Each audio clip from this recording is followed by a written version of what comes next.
L'international est encore là, mesdames et messieurs, pour vous permettre de réfléchir à d'autres sujets, en tout cas à d'autres sujets très très intéressants pour notre pays. Aujourd'hui, nous allons parler d'un sujet qui fait l'actualité, c'est l'eau de la RDC.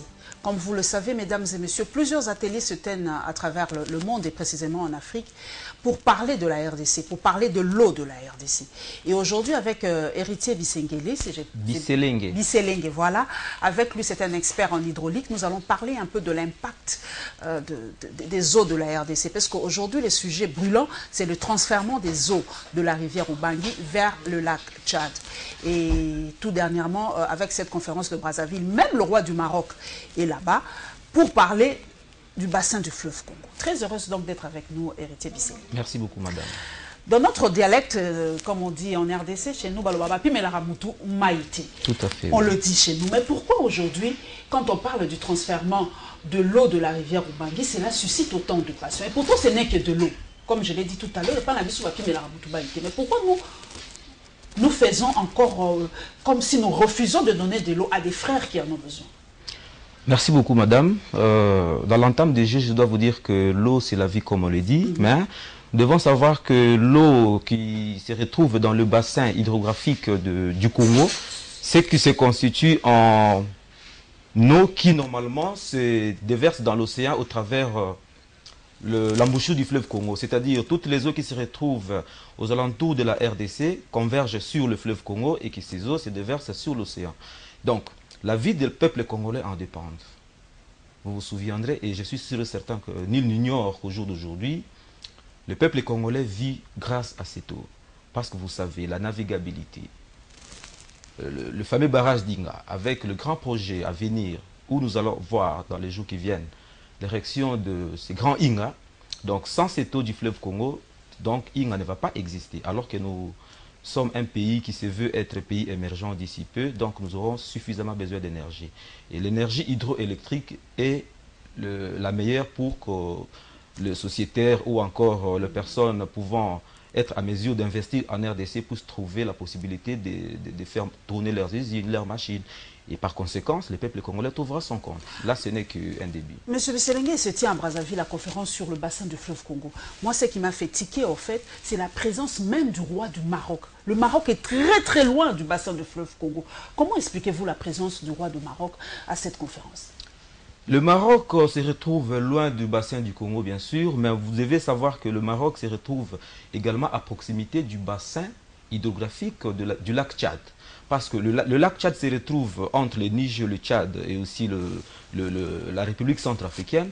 Mais le lac Tchad, son bassin s'étend sur la Libye, le Nigeria, le Niger, la République centrafricaine.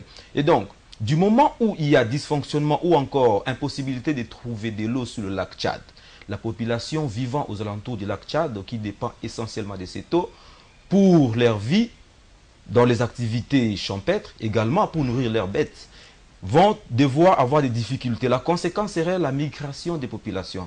Parce que déjà, vous savez, avec tout ce que nous sommes en train de voir en Afrique du Nord, les Maroc se sont touchés par la situation qui se vit au niveau de l'Afrique subsaharienne. Vous avez les populations qui quittent leurs zones naturelles ou encore leurs milieux naturels pour pouvoir migrer là où ils trouvent la vie meilleure, c'est-à-dire en Afrique du Nord.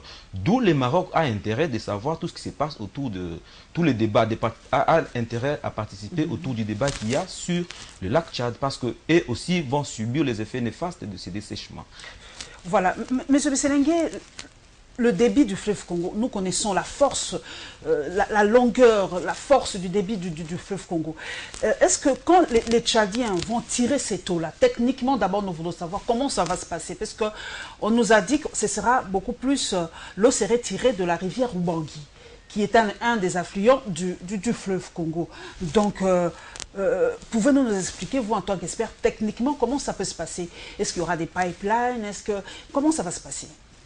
Merci. Techniquement parlant, prendre de l'eau du fleuve ou encore de la rivière Ubangui et l'amener vers le fleuve, le lac Tchad, n'est pas impossible. C'est tout à fait normal parce que l'homme est intelligent et c'est tout ce qu'il faut pour pouvoir déplacer cette eau vers le lac Tchad. Donc, il y a plusieurs possibilités. On peut le tirer d'où? À partir d'où À partir de n'importe quel endroit. Mais là, il faut savoir la conséquence qu'il y a quand il faut prendre de l'eau, soit de la rivière Ubangi, soit sous la Mouchi, à n'importe quel endroit. Il faut savoir quelle sera la conséquence qui...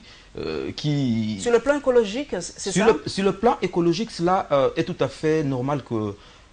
Qu'il y ait des conséquences? Qu'il y ait des conséquences. Comme parce quoi, que, par exemple, la diminution de l'eau sur le plan écologique, je dois vous dire que sur le fleuve Congo, par exemple, il y a des espèces aquatiques.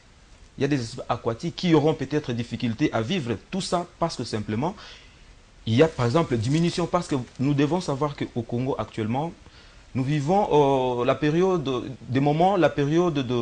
d'étiage où vous avez les eaux du fleuve Congo qui s'observent à un niveau assez bas. Ça, c'est pendant la saison sèche? Pendant la saison sèche, à un niveau assez bas et selon la répartition pluviométrique également.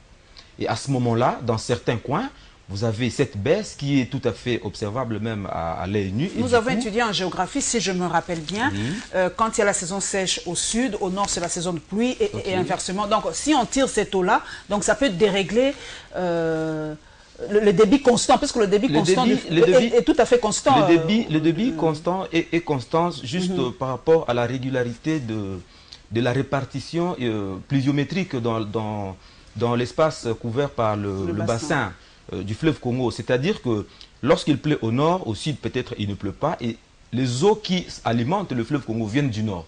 Et tout d'un coup, les débits est observé à une moyenne d'environ 50 000 mètres cubes par seconde. Là, nous sommes à l'embouchure du fleuve Congo, vers l'océan. Et donc, il est possible de donner au lac Tchad ou encore aux frères africains également, parce que nous devons les reconnaître, ils sont nécessités, de l'eau partant de la rivière Ubangi. Nous savons que la rivière Ubangi est un des grands affluents du fleuve Congo qui se retrouve dans la partie nord de la République démocratique du Congo. Et donc, au travers des canalisations ouvertes, c'est possible, mais également au travers des pipelines. Avec des pompes, on peut comme ça alimenter, mais il faut savoir nécessairement les dépôts ou encore le besoin qu'il y a de l'autre côté pour savoir quelle quantité donner. Là, on n'a pas fait des études, M. Selengue, par rapport à ça. On n'a pas fait des études pour savoir comment ça va se passer, les études de faisabilité, comme on dit, pour cette eau-là, pour le captage des eaux.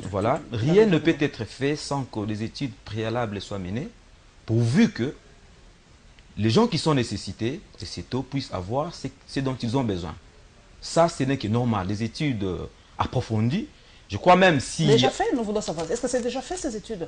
Parce qu'aujourd'hui, j'ai l'impression que ça revient vraiment à la sellette. Donc, les études, peut-être, sont déjà faites préalablement. Si ces sujets a refait surface, nous devons savoir que ce sont des études qui ont été déjà faites, ou encore en cours, ou peut-être à venir. Mais je dois vous dire que si on doit donner de l'eau au lac Tchad, c'est-à-dire, on peut prendre cette eau à partir de la rivière Ubangi, ce qui aura une conséquence, je dirais, néfaste sur la régularité du débit du fleuve Congo. Parce que déjà, vous savez, la République démocratique du Congo a une vocation énergétique, je dirais même première au monde. Parce que si vous suivez ou encore vous essayez de lire certains documents qui disponibilisent l'Agence internationale en énergie, vous verrez que la République démocratique du Congo, elle seule, a un parc hydroélectrique d'environ 100 000 MW. 100 000 MW répartis sur environ 145 territoires nationaux. C'est-à-dire quoi? Avec la vocation de la RDC qui veut doter du projet Grand Inga d'une puissance... Qui est refusé par le Parlement, je veux dire aussi. Le projet Grand Inga. Grand Inga est refusé par le Parlement. Le Parlement a dit non par rapport à ce projet de loi. Bon, le Parlement peut dire non, mais nous devons savoir que c'est un projet prometteur. C'est un projet prometteur qui, dans sa suite ou encore dans sa faisabilité, ne fera que porter ou encore apporter des ressources à la population congolaise. Au jour d'aujourd'hui, nous savons que le pays, la RDC, est aligné parmi les pays les moins avancés. Et si déjà nous voulons demain être un pays avancé, c'est-à-dire nous devons par moment accepter un certain nombre de projets, peu importe les sources de financement. Mais nous devons voir l'intérêt que va tirer la République démocratique du Congo. C'est donc ça le vrai problème. Donc, si nous donnons cette eau en amont du fleuve Congo, au niveau de la province, de l'ex-province de l'Équateur. De l'Équateur. On peut le tirer par rapport à la province de l'Équateur. Précisément où? Là, c'est aux alentours de Ubangui, donc sur la rivière Ubangui normalement, où le débit également est grand, sur la rivière Ubangui, en amont de Mbandaka. Parce que la rivière Ubangui atteint le fleuve Congo, puis après Mbandaka. C'est peut-être là qu'on peut tirer cette eau-là s'il faut le faire en amont de la centrale hydroélectrique ou encore du site de Inga, c'est-à-dire à cet endroit, c'est possible. On peut également faire cela vers le Ouélé, c'est-à-dire dans l'ex-province orientale, mais il faut dire qu'à ce niveau, le débit est moins important parce que de ces côtés-là, c'est là où se retrouve la source, une des sources importantes, qui est la rivière Ouélé, qui est la rivière Ouélé se retrouvant dans la partie congolaise, parce qu'il y a également d'autres sources qui se retrouvent dans la partie centrafricaine. Et donc, s'il faudrait réellement réaliser ces projets de doter le lac Tchad en eau douce provenant de la République démocratique du Congo, cela ne peut être possible que vers l'embouchure du fleuve Congo. Mais quand on voit la distance, c'est vraiment vers le bas, vers le sud. Là-bas, je vois l'embouchure où ça se trouve, et jusque vers le Tchad, ça va traverser toute la RDC. C'est un projet assez faramineux, assez coûteux. Voilà pourquoi, madame, ici, nous ne devons pas normalement minimiser ou négliger l'implication des partenaires internationaux. Donc les partenaires sont là pour mettre de l'argent pour que ce projet-là se réalise. Pour que ces projets se réalisent afin que certains d'entre eux trouvent la paix, comme j'avais dit. Si déjà le Nord se lamente du fait qu'il y a déplacement massif de la population vers le Nord, c'est-à-dire en partie, ils seront soulagés du moment où cette population est contenue dans leur milieu naturel, sans pour autant les indisposer. Donc vers le sud aussi, nous avons une population qui viendra nous envahir de toutes les façons. Vers le sud également, le Congo va trouver gain de cause parce que si déjà nous contenons cette population sur place, je vous dis, la population autour du bassin du lac Tchad est évaluée à environ 20 millions d'habitants. Et imaginez qu'il y ait un mouvement massif de la population de 20 millions partant du nord, tout comme le sud, vers la République démocratique du Congo, admettons. Imaginez ce que cela créerait parce que déjà nous avons connu beaucoup d'histoires liées au mouvement des populations dans ces pays. Et donc, il est temps...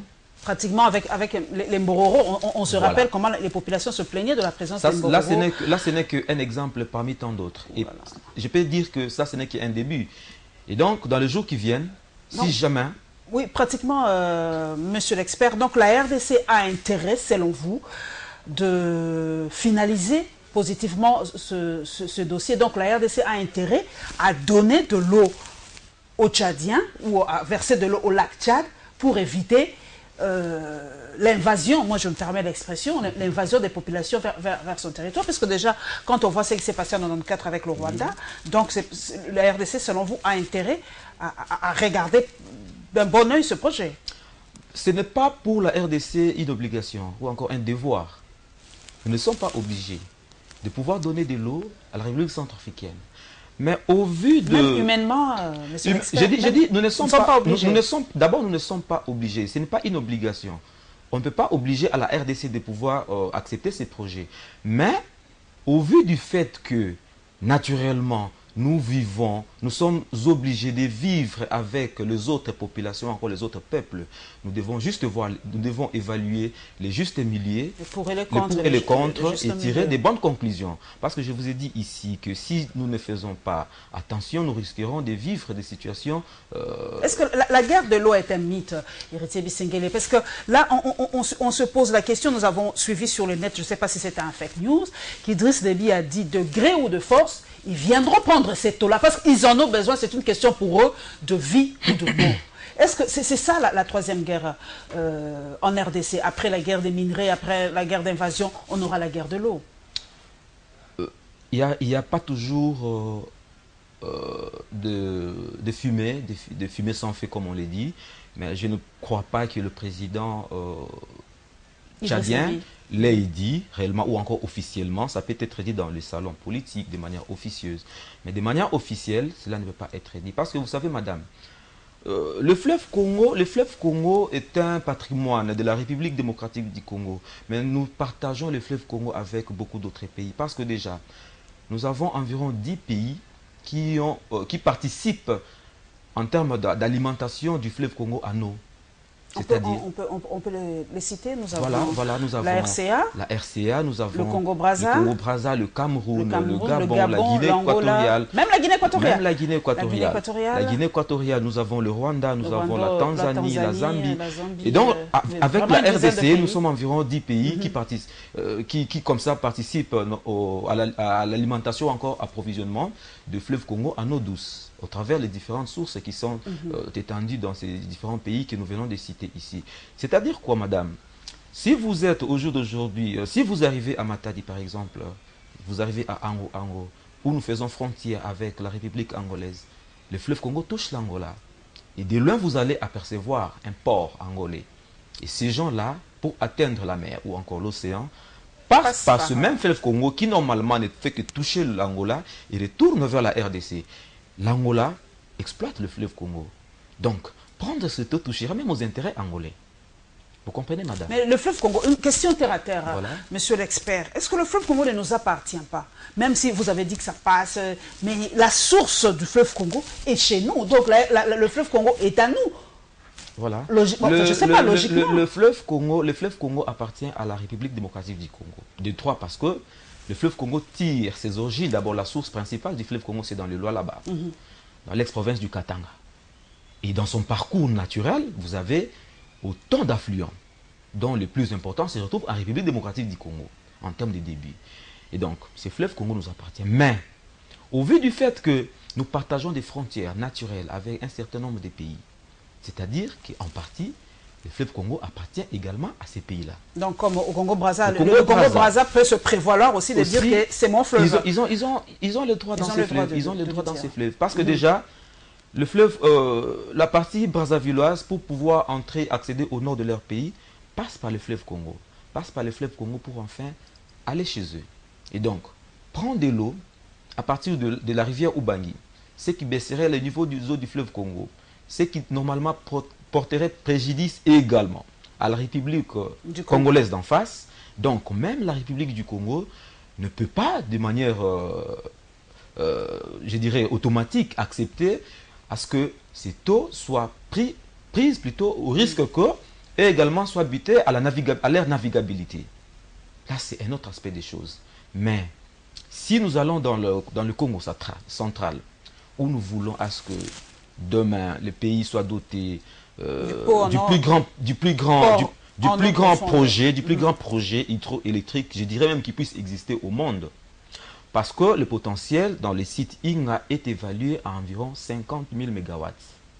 Ce qui ferait de la RDC le plus grand pays producteur d'énergie hydroélectrique au monde, après la Chine, les États-Unis et d'autres pays. Et donc, nous, Congolais, nous avons intérêt de bien étudier cette affaire et de participer au débat. Maintenant, je pose la question à l'expert. Oui. Est-ce que vous participez? Comment vous n'êtes pas à Brazza? C'est d'ailleurs la question que je me pose. Comment vous n'êtes pas à Brazza pour parler de tout ça?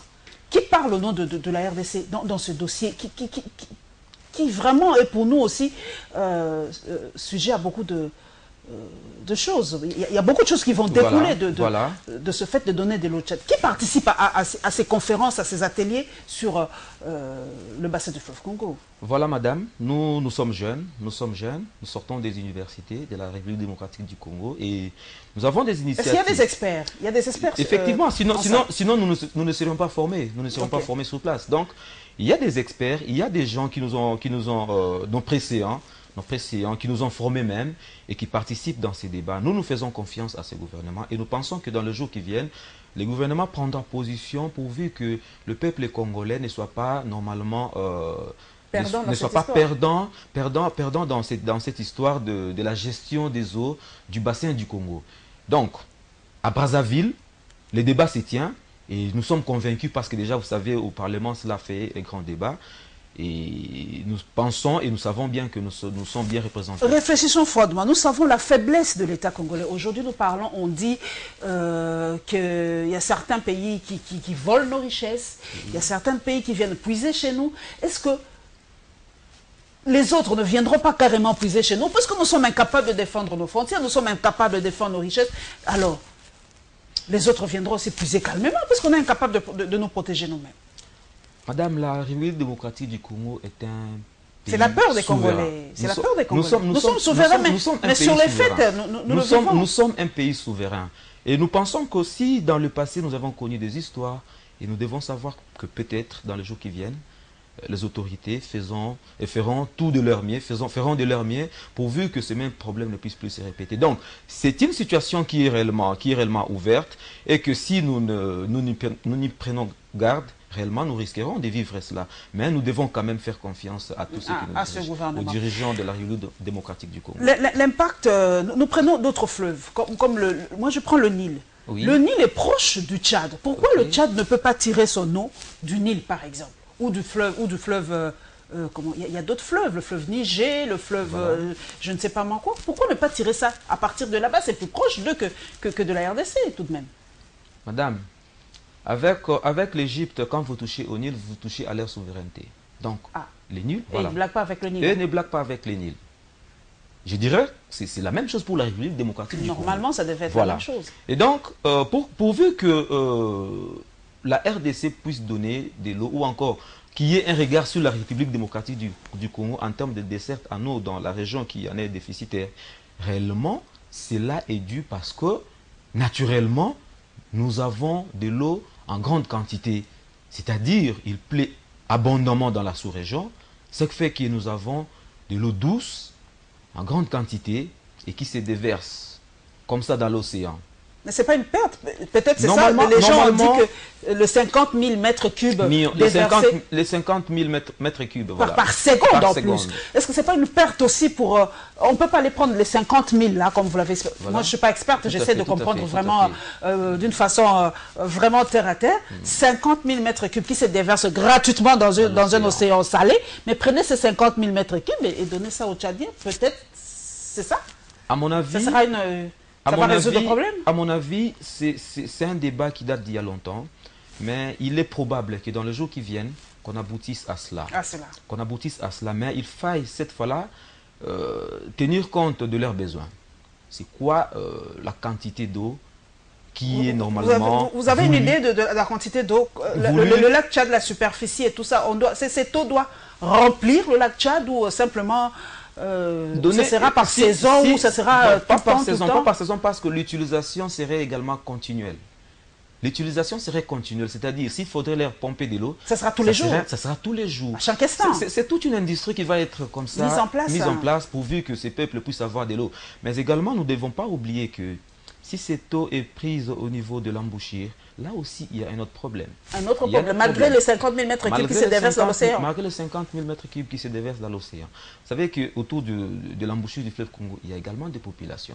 Et il y a des principes physiques et mathématiques qui attestent qu'en réalité, si vous prenez de l'eau sur l'embouton, à la sortie du fleuve Congo ou encore à l'entrée à l'océan, et que la quantité prise se présente être plus importante, c'est-à-dire nous risquerons d'arriver ou encore d'assister à une dépression.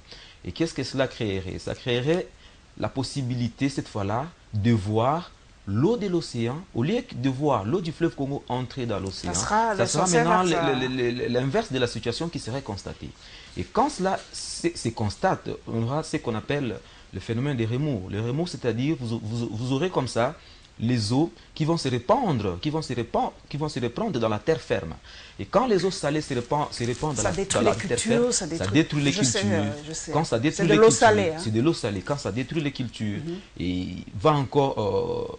même cette même population aura du mal à pouvoir utiliser cette même eau. Mais comment expliquez-vous le dessèchement du lac Tchad? C'est simplement le fait de la désertification ou c'est le changement climatique? C'est l'accélération de la désertification qui est due également au fait de dérèglement climatique. Les déserts ne font qu'avancer vers le sud. Ça, nous devons le reconnaître. Naturellement, c'est comme ça. Les déserts ne font qu'avancer vers le sud et du coup, quand il ne pleut plus abondamment là-bas, il n'y a plus d'évaporation. La conséquence, c'est que les eaux ne font que se dessécher. Parce que vous savez, avec les cycles de pluie que nous avons tous appris, alcool, c'est-à-dire, quand il pleut, il y a accumulation, ruissellement, après il y a infiltration, et du coup, ces eaux se retrouvent dans le mer. Et quand ça se retrouve dans le mer, il y a évaporation, et tout d'un coup, nous avons à nouveau de l'eau. Voilà, c'est ça. Et cette région, malheureusement, se retrouve également dans une contrée très très distante de la mer. Et du coup, ils n'ont pas assez de pluie. Et la conséquence, c'est le dessèchement.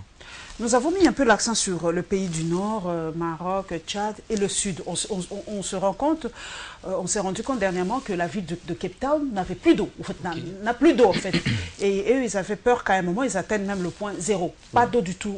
Est-ce que l'Afrique du Sud aussi a ces prétentions-là de prendre l'eau en République démocratique du Congo? Est-ce que vous en avez déjà entendu parler de... Est-ce qu'ils ont déjà parlé de ça? L'Afrique du Sud... Puisque pour l'électricité, on sait déjà qu'ils avaient un projet avec l'Afrique du Sud, mais pour l'eau...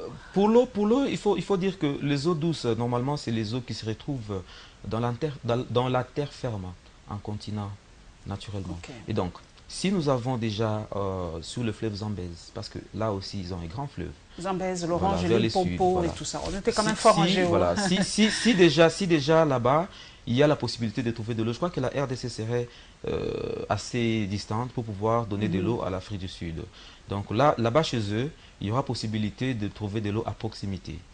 Mais il ne faut toujours pas ignorer que les besoins en eau est profond et que si nous en avons en quantité, les autres nous regardent et qu'ils en ont donc besoin. Donc dans les jours qui viennent, il y a possibilité que tous ces pays puissent pouvoir converger vers la République démocratique du Congo, question de manifester leurs besoins en eau.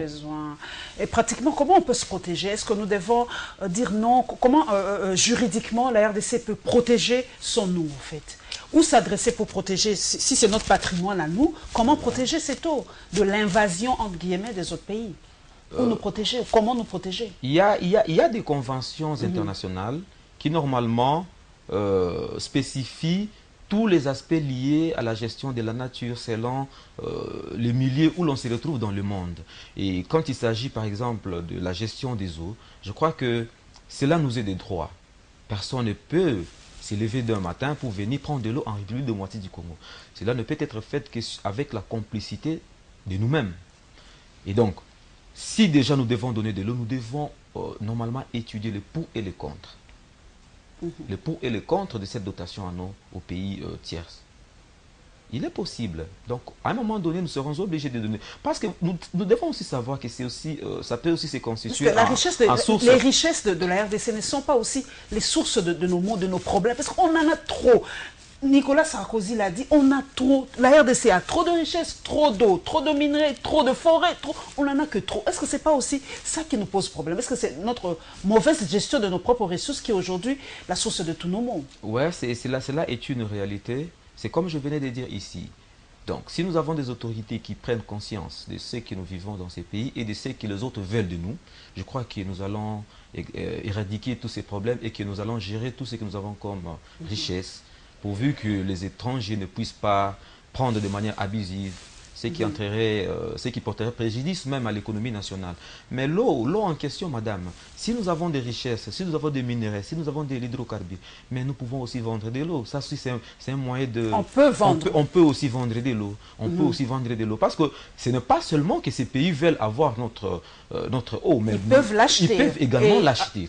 Ils peuvent également l'acheter. Avoir des devises avec. Voilà, et nous, cette fois-là, ça serait pour nous une source de revenus national, ce qui contribuerait même au budget du pays, parce que déjà, si nous sommes déficitaires dans certains domaines en termes de budget, et donc nous devons dire que ça peut également se constituer en source de revenus pour le pays.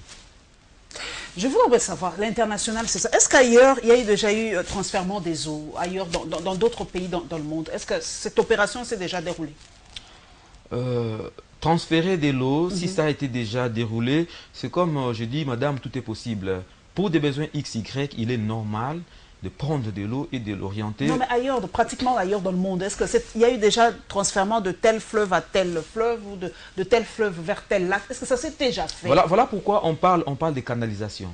Ah, okay. Voilà pourquoi on parle des canalisations. Et si le mot canalisation existe, c'est que dans le monde, il y a eu des canalisations qui ont été faites. Là, c'est juste dire que si un coin est déficitaire en eau douce, alors dotons à ces coins de l'eau, soit par une canalisation ouverte, c'est-à-dire des tranchées de grande dimension que nous voyons même à Kinshasa ici, où on traîne de l'eau pour pouvoir faire arriver à un autre coin, ou encore par le pompage. Au travers de pipelines, on alimente un coin en eau. Donc cela est possible et je crois que cela avait été déjà fait.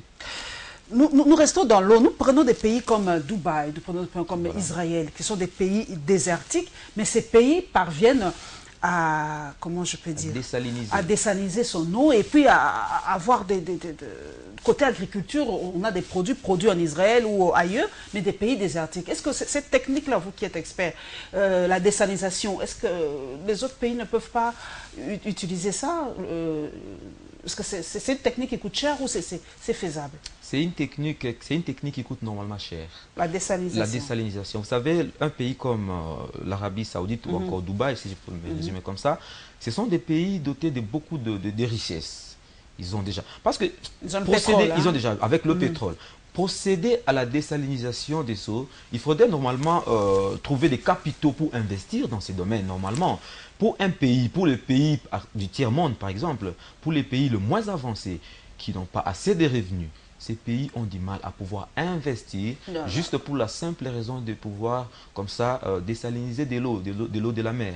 C'est comme ça que vous avez ces problèmes dans certains pays africains. Et donc, le pays comme l'Israël, là, il y a beaucoup de techniques qui sont mises en place, pour pouvoir obtenir de l'eau. Vous parlez peut-être vous parlez réellement de la désalinisation, mais il n'y a pas que ça qui est normalement... Les eaux polluées aussi. Les eaux polluées sont recyclées, sont retraitées pour pouvoir donner à la population afin d'utiliser comme habituellement. Donc c'est un cycle là-bas. Et pour avoir de l'eau naturelle, cela passe même au travers des cultures. Au travers des cultures. Parce que vous savez, chaque nuit, qu'est-ce que nous observons le matin sur des plantes? Il y a de l'eau, c'est comme la rosée. Avec la rosée, tout ce que nous observons dans d'autres cieux, il se passe un processus de récupération de cette eau. Même de cette eau-là de la rosée? De cette eau de la rosée. Nous négligeons beaucoup de choses. C'est-à-dire ils possèdent par des cultures spécialisées, juste pour pouvoir récupérer cette eau et donner à la population. Donc ce sont des techniques qui coûtent énormément cher. Des techniques qui coûtent énormément cher, mais cela est plus perceptible en Israël. En Israël. Mais comment combattre alors la désertification? Est-ce que c'est quelque chose d'inéluctable, la désertification, ou on peut combattre ça? La désertification ou encore l'avancée de la désertification n'est que conséquence du dérèglement climatique. Nous savons tous, le dérèglement climatique, c'est que nous appelons le changement climatique, n'est que conséquence de l'activité humaine. Nous sommes humains. Tout acte que nous posons contribue ou encore concourt normalement au réchauffement climatique, l'activité humaine. Et donc, pour pouvoir stopper ou encore retarder la désertification ou encore le réchauffement climatique, c'est à nous, population ou encore nous, peuples, pas seulement congolais, c'est-à-dire la population mondiale, doit comme ça orienter ou encore diminuer la pollution au travers l'émission de gaz à effet de serre. Dans toute l'activité. Est-ce que dans le bassin de fleuve Congo, monsieur l'expert, est-ce qu'il y a déjà ce risque de désertification? Est-ce qu'il y a déjà des zones en RDC qui sont touchées par la désertification? Je peux dire oui. Au Bas-Congo? Je peux dire oui. Congo central. Je dirais dans l'ensemble des territoires de la République démocratique du Congo, la désertification, c'est la perte de tout ce qu'on a comme forêt. C'est-à-dire l'activité humaine. Autant nous utilisons abusivement nos forêts, nous participons à la désertification ou encore nous participons au réchauffement climatique. Voilà pourquoi la RDC se constitue en ce qu'on appelle le poumon. Le poumon en termes de compensation de tout ce qu'il y a comme pollution dans le monde entier. Et voilà, à chaque fois qu'il y a conférence des nations autour du réchauffement climatique, la RDC a toujours eu sa place. Donc, nous sommes en train d'aller petit à petit vers la fin de l'émission. Le fleuve Congo, aujourd'hui, constitue, comment je peux dire, le centre de l'intérêt des pays africains par rapport au fleuve Congo. Donc, pratiquement, nous pouvons résumer, monsieur l'expert, que la RDC peut vendre son eau si elle trouve les moyens, donc des moyens techniques pour vendre, pas donner gratuitement, peut-être c'est une piste de solution, donc vendre cette eau-là pour que nous puissions avoir des devises, et que la RDC doit participer à des conférences pour débattre de cette question. Mais parmi les dernières questions, monsieur l'expert, est-ce que la RDC, avec cette eau-là, avec l'eau que nous avons aujourd'hui, comment je peux m'exprimer? est-ce que nous pouvons demander aussi de l'aide à d'autres pays pour sauver ou sauvegarder ce patrimoine, comme on l'a fait avec le prix, le taxe carbone par rapport au parc aussi. Il y a l'UNESCO qui a protégé le parc de Virunga comme patrimoine international. Est-ce que nous pouvons nous battre aussi de ce côté-là pour que le bassin du fleuve Congo, qui est aujourd'hui aussi le poumon d'une certaine façon du monde, puisse être protégé de cette façon-là? Déjà, au vu du fait que les autres se réfèrent à nous pour avoir de l'eau, c'est que la communauté internationale s'y implique pour sauver également des vies. Voilà pourquoi je dis, nous avons de l'eau, mais nous ne pouvons pas utiliser nous-mêmes. Nous sommes obligés, à un certain moment, pour des raisons humanitaires, de pouvoir faire attention également. Ce mot-là, l'État n'aime pas trop, hein, l'humanitaire. Hein. Ah oui, humanitaire, l'État n'aime pas trop. Hein. Humanitaire parce que cette fois-là, c'est nous qui aurons un regard sur les autres, un œil regardant sur les autres. C'est-à-dire, nous ne voudrions pas que demain, ces problèmes humanitaires qui se posent par le manque de disponibilité d'eau puissent avoir des conséquences sur nous. Et donc, nous pouvons, d'une manière ou d'une autre, anticiper les problèmes qui pourront survenir demain. Voilà pourquoi je dirais que, de l'autre côté, cela est un moyen également pour la RDC de faire des devises. Le fleuve Congo se constitue également, madame, en un boulevard naturel. Vous savez, il y a très peu, il y a eu un problème de navigabilité avec, juste après l'inauguration de l'ITB Kokolo. L'ITB Kokolo était cloué, pourquoi? Parce qu'il y avait baisse du niveau des eaux. Donc, si nous ne faisons pas attention, ou encore nous ne prenons pas en compte tous les aspects techniques qu'il y a autour du fonctionnement du fleuve Congo, nous risquerons cette fois-là de compromettre nous-mêmes aux intérêts de la République démocratique du Congo. Donc, la RDC a tout ce qu'il faut pour défendre les intérêts de la République. Ok, nous allons défendre les intérêts, mais nous-mêmes, population, nous prenons vraiment un autre chapitre aussi, c'est la pollution du fleuve oui. Congo, surtout par les bouteilles en plastique et les sachets. Les gens ont l'impression que tout coule, donc on peut jeter tout dans l'eau. Comment est-ce que l'eau est polluée, à part par les bouteilles de plastique ou par autre? Comment peut-on sauver cette eau-là? J'avais dit ici que la cause première de la pollution n'est que l'activité humaine. C'est-à-dire, à chaque fois quand nous, population, même de Kinshasa, nous utilisons, nous prenons de l'eau, nous prenons des jus et que nous jetons à n'importe quel endroit, cela ne fait que porter préjudice à notre vie de chaque jour. Déjà, lorsque vous avez des écoulements difficiles sur différentes canalisations qu'il y a dans la ville de Kinshasa, cela est un problème.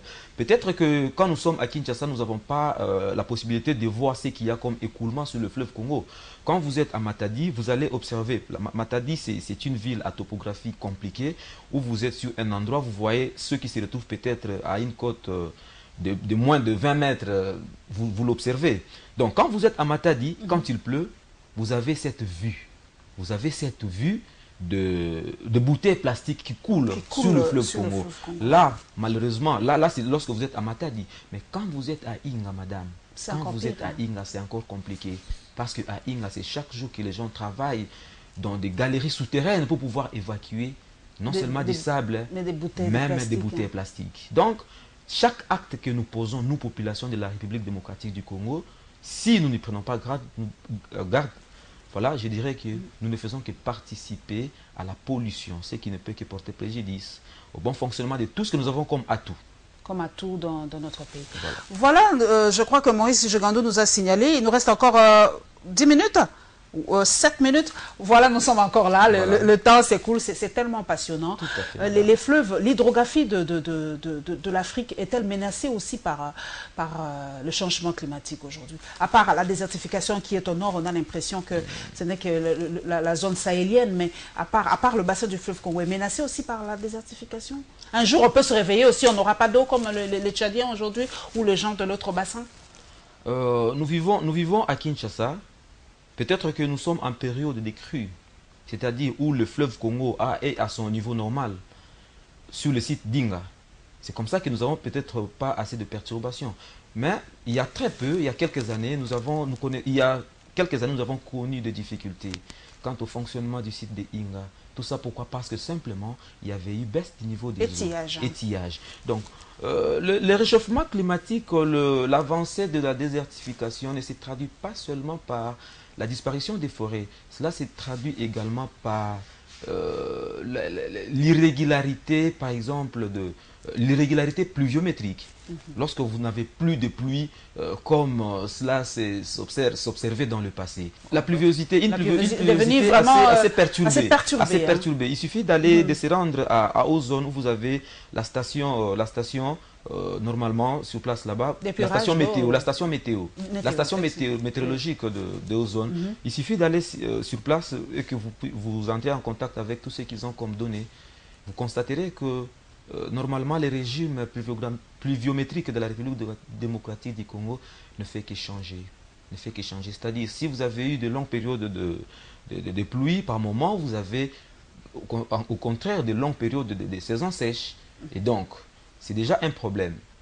Quand nous observons les cultures avoir du mal à être développées comme il se doit naturellement, c'est-à-dire c'est déjà un problème lié à la désertification. Exactement.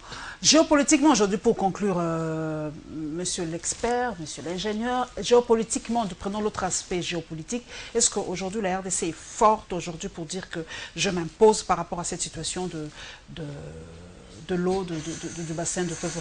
Est-ce que la superficie nous rend puissants, la superficie du Congo aujourd'hui nous rend puissants ou forts par rapport au Gabon, au Congo, au Cameroun ou aux autres? Aujourd'hui, nous sommes vraiment l'atout majeur par rapport à ça. Ce qui fait la force de la République démocratique du Congo, c'est le respect de ses frontières qui datent de 1885 lors de la conférence de Berlin. Donc la République démocratique du Congo est un pays normalement à vocation de leadership, d'un leadership. Non seulement au niveau de la sous-région, au niveau de l'Afrique, mais également au niveau du monde.